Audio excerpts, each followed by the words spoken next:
This Civic Media podcast is sponsored by UW Organ and Tissue Donation. Organ donations are desperately needed, and now is the right time to become an organ donor. Talk to your family. Get the dot. Save lives. Go to heroicdeed.com. This is your WLAK Daily News Roundup for Lake Air, 107.5 FM and 1260 AM in Amory. For WLAK News, I'm James Kelly. Over a dozen horses that had been seized from a Bayfield County man accused of neglect will be returned to him. According to court documents, the Bayfield County Sheriff's Office had removed 16 horses from the property after receiving the complaint of neglect. Last week, the owner of the horses filed a petition to get the horses back, which was approved by the court since no criminal charges have been filed. The horses had been distributed to foster placements while the process played out, and 3 more foals were born during that time. The Marshfield man accused of killing his roommate and moving her body to Price County has entered a not guilty plea. 38-year-old David Castro Gutierrez was charged with first-degree intentional homicide in November after authorities discovered the body of 28-year-old Blanca Yesenia Hernandez Portocarrero in the town of Hackett. Castro Gutierrez allegedly admitted to the killing when interviewed by law enforcement authorities, saying he strangled Portocarrero, wrapped her body in a blanket, and set her on fire in Price County. Governor Tony Evers has signed an executive order declaring an energy emergency in Wisconsin. According to a press release, the declaration is in response to severe regional weather conditions that have impacted the distribution of residential heating fuel. Through the executive order, suppliers will be given a 30-day waiver for certain hours of service restrictions to allow them to catch up after suffering weather-related delays and deliver the essential products efficiently for residents suffering through freezing temperatures. The Barron County Property Committee has given initial approval to a draft lease contract between the county and the Rice Lake Area School District.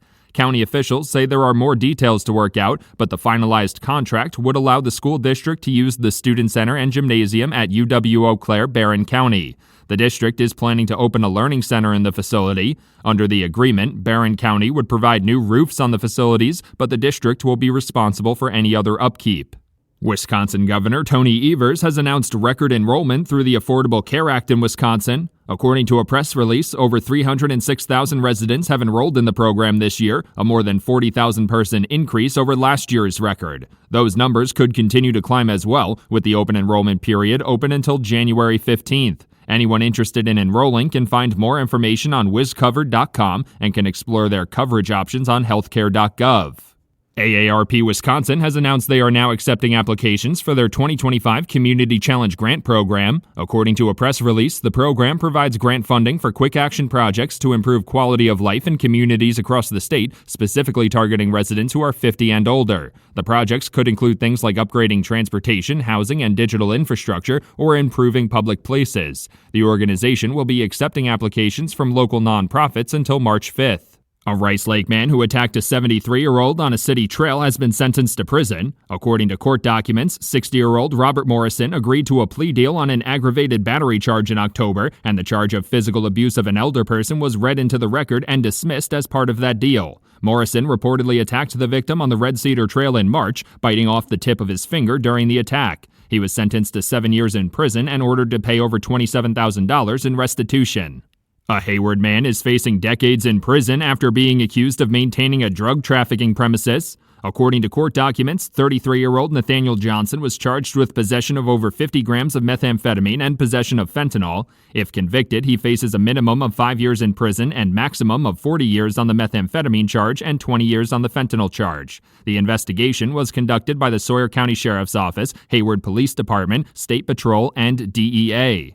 The Wisconsin Department of Health Services has announced $21 million in awards through opioid settlement funds. According to a press release, the funding amount is the largest awarded in a single quarterly period since the state began receiving the funds in 2022. The awards will go towards harm reduction efforts, treatment and recovery programs, and building projects. The press release also noted that Wisconsin is due to receive over $150 million more from opioid settlements through 2038.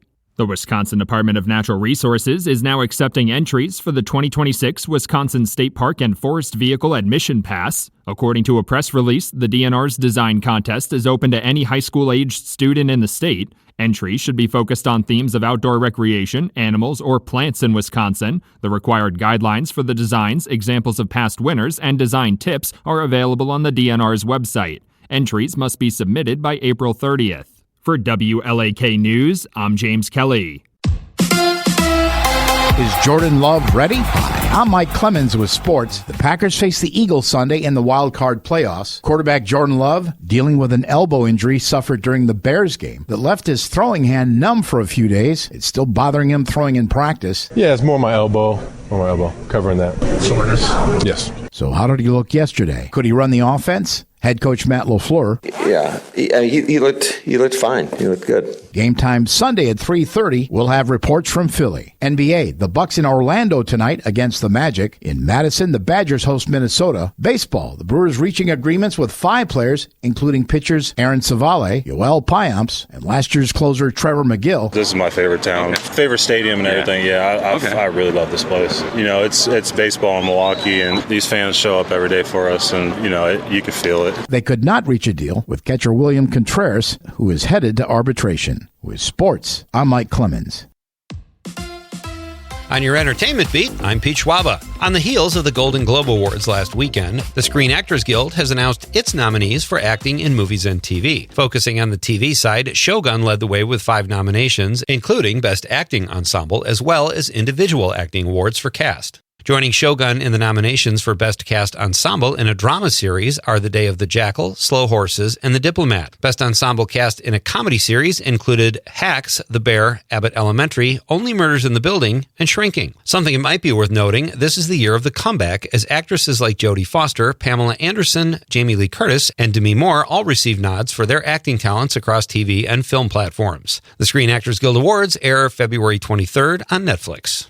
One of the celebrities forced to evacuate their home was actress Jamie Lee Curtis. The Associated Press reports that the last Showgirl actress has pledged $1 million to start a fund to help those in Southern California affected by the fires. Celebrities who have actually lost their homes include Mandy Moore and Billy Crystal. The historic Will Rogers home in Will Rogers State Park have also been lost. Nikki Glaser says she was paid handsomely to host the Golden Globes last weekend, but she also told Howard Stern that she was paid less than her male counterparts who had previously hosted. 2023 host Jared Carmichael said in his monologue that he received $500,000. Glaser said she would have hosted for free to prove herself and is hoping to make more next time. Nikki Glaser was the first woman to host the Golden Globes solo. Due to the LA wildfires and the devastation they've brought, actress Jean Smart says award shows should be tabled. The 2-time Golden Globe winner and star of Hacks says award shows should not be televised and that all the revenue that the telecasts would have brought in should be donated to fire victims. Smart said going forward with the shows is a bad look for the entertainment industry. Keeping with the theme, the Oscars seem to be getting the message. According to Variety, the Academy of Motion Picture Arts and Sciences says voting will be delayed for this year's awards. Voting for the various categories started January 8th, and the new deadline will be January 14th instead of January 12th. As a result, they will push the announcement of nominations back 2 days as well to January 19th. Still way too early just to see how the fires will continue to affect everyone in Southern California. For more showbiz fun, tune in to Nightlight with me, Pete Schwaba, weeknights from 6 to 8 p.m. on the Civic Media Radio Network. Mostly cloudy with a few flurries possible today. We'll get to the mid to upper 20s this afternoon with a wind out of the northwest at 5 to 15. Tonight down to 11. Tomorrow, mostly cloudy with more snow Saturday night into Sunday. We could end up with an inch, maybe a little more in spots by the time it winds down late Sunday. I'm meteorologist Sean Cable. Right now it's 22. That's your WLAK Daily News Roundup from Civic Media. Subscribe to this podcast on Spotify, Apple, or wherever you find your podcasts. Find more news at lakeair.radio. The national news cycle never stops, but it can be hard to find news about your local community. Civic Media is dedicated to providing quality local and state news coverage across Wisconsin. With the Civic Media app, you can get notifications about local stories that matter to you and your community. Find the free Civic Media app in your phone's app store and choose notifications from the menu to tell us what kind of news you want to hear about.